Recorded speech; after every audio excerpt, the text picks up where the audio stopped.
안녕하세요. 오늘은 소프트웨어 아키텍처 이야기인데요. 앨리스터 코번이 2005년에 내놓은 헥사거널 아키텍처. 다른 이름으로는 포트와 어댑터 패턴이라고도 하죠. 이걸 좀 깊게 파보려고 합니다. 네, 벌써 꽤 오래된 개념인데 이게 아직도 정말 중요하게 언급되거든요. 맞아요. 그 이유가 뭘까 생각해보면 UI나 데이터베이스 같은 거 없이도 애플리케이션 핵심 로직을 딱 분리해서 개발하고 테스트할 수 있다. 이게 진짜 매력적인 것 같아요. 그렇죠. 개발할 때나 유지보수할 때나 정말 큰 도움이 되죠. 네. 그래서 오늘 이걸 파헤쳐 보면서 여러분의 개발 방식이나 기술 이해에 실질적으로 어떤 도움을 줄 수 있을지 같이 한번 알아보시죠. 자, 그럼 바로 들어가서 헥사고널 아키텍처, 포트와 어댑터. 이게 정확히 뭔가요? 왜 이게 필요했을까요? 핵심은 그거예요. 애플리케이션의 진짜 비즈니스 로직 있잖아요. 그 순수한 로직, 이걸 내부라고 보면요. 네, 내부 로직. 이 내부를 UI나 데이터베이스 아니면 뭐 다른 외부 서비스 같은 외부 세계로부터 철저하게 분리하자. 이게 목표예요. 아, 분리. 근데 기존에도 레이어 나누고 하면서 분리하려고 하지 않았나요? 맞아요. 전통적인 계층형 아키텍처도 분리를 지향하긴 했죠. 근데 현실에서는 잘 안 됐어요. 잘 안 됐다. 어떤 식으로요? 예를 들어 비즈니스 로직인데 UI 화면에 맞춰서 코드가 들어가거나 아니면 특정 데이터베이스 기술, 뭐 ORM 같은 거에 너무 의존해서 로직 자체가 영향을 받는 거죠. 아, 경험상 많이 보던 문제네요. 이번에 꼭 분리해야지 다짐해도 시간 지나면 막 뒤섞이고. 그렇죠. 그러다 보면 자동 테스트는 완전 어려워지고 UI 없이 뭐 배치 작업 같은 걸 돌리거나 다른 시스템하고 연동하는 것도 복잡해지고요. DB라도 바꾸려면. 아휴, 생각만 해도 머리가 아프네요. 그럼 이 포트와 어댑터는 이걸 어떻게 해결하는 건가요? 자, 여기서는 애플리케이션, 즉 내부가 외부와 소통하는 모든 접점을 포트라고 불러요. 포트. 항구나 연결 단자 같은 건가요? 네, 비슷한 개념이에요. 각 포트는 명확한 목적을 가져요. 예를 들면 사용자 요청 처리 포트, 데이터 조회 저장 포트, 뭐 알림 발송 포트 이런 식으로요. 그리고 각 포트는 정해진 인터페이스 규약, 즉 API 같은 걸 갖는 거죠. 중요한 건 그 포트가 특정 기술, 예를 들어 뭐 웹 기술이나 DB 기술에 종속되지 않는다는 거군요. 바로 그거예요. 포트는 추상적인 약속일 뿐이에요. 그러면 이제 어댑터가 등장하는데요. 아, 어댑터. 그건 어떤 역할이죠? 어댑터는 특정 외부 기술하고 방금 말한 그 추상적인 포트의 인터페이스 사이에서 번역기 역할을 해주는 거예요. 번역기요? 네, 예를 들어 웹 요청이 들어오면 그걸 포트가 알아들을 수 있는 내부 명령으로 바꿔주고 반대로 포트에서 나온 결과 데이터를 받아서 데이터베이스에 맞는 SQL로 바꿔서 저장해주고 이런 식이죠. 아하. 그러면 하나의 포트에 여러 종류의 어댑터를 끼울 수 있겠네요. 정확합니다. 그게 핵심 중 하나예요. 예를 들어 사용자 요청 처리 포트 하나에 웹 UI 어댑터도 붙이고 모바일 앱 API 어댑터도 붙이고 심지어 자동 테스트 스크립트용 어댑터도 붙일 수 있는 거죠. 데이터 쪽도 마찬가지겠네요. 실제 DB 어댑터도 붙이고 테스트할 때는 가짜 DB, 그러니까 목 DB 어댑터도 붙이고. 그렇죠. 애플리케이션 내부는 자기가 어떤 어댑터랑 이야기하는지 전혀 몰라도 되는 거예요.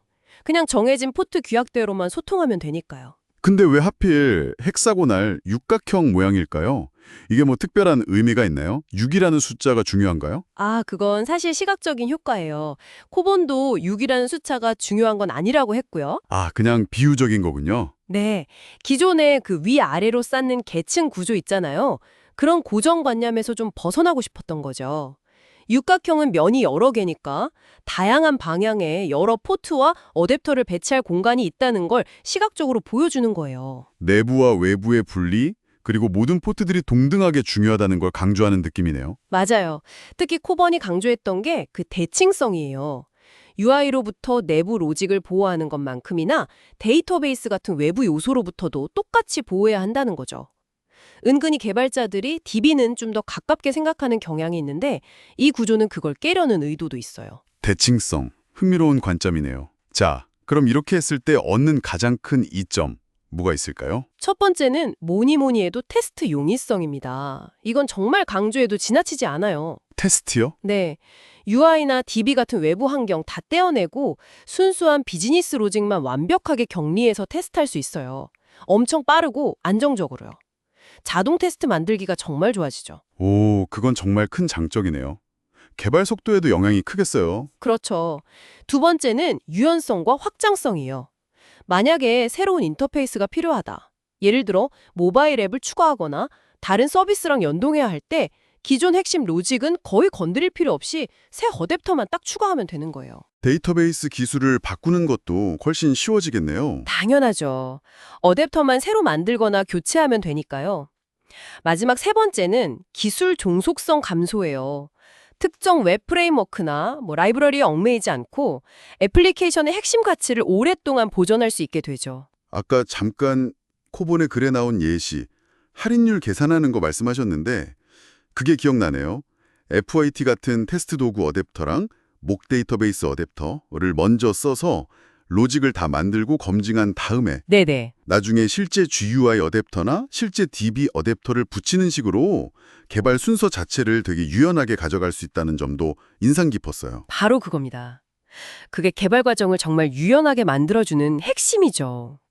여기서 포트를 조금 더 구분해서 보기도 해요. 어떻게 구분하나요? 애플리케이션을 구동하는 드라이빙 쪽 포트. 그러니까 예를 들면 사용자 입력이나 테스트 스크립트가 들어오는 쪽을 주요 포트라고 하고요. 네, 구동하는 쪽. 반대로 애플리케이션이 뭔가 시키는 쪽. 예를 들어 데이터베이스에 데이터를 요청하거나 외부 API를 호출하는 포트를 보조 포트라고 부르기도 해요. 아, 애플리케이션을 기준으로 들어오는 쪽, 나가는 쪽. 약간 이런 느낌이네요. 그렇게 볼 수도 있겠네요.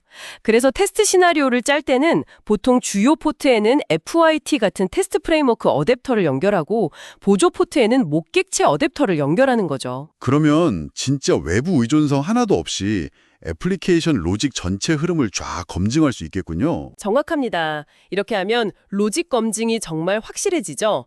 어떻게 보면 이게 나중에 마이크로 서비스 아키텍처 같은 개념이 나오는데도 좀 영향을 줬다고 볼 수 있어요.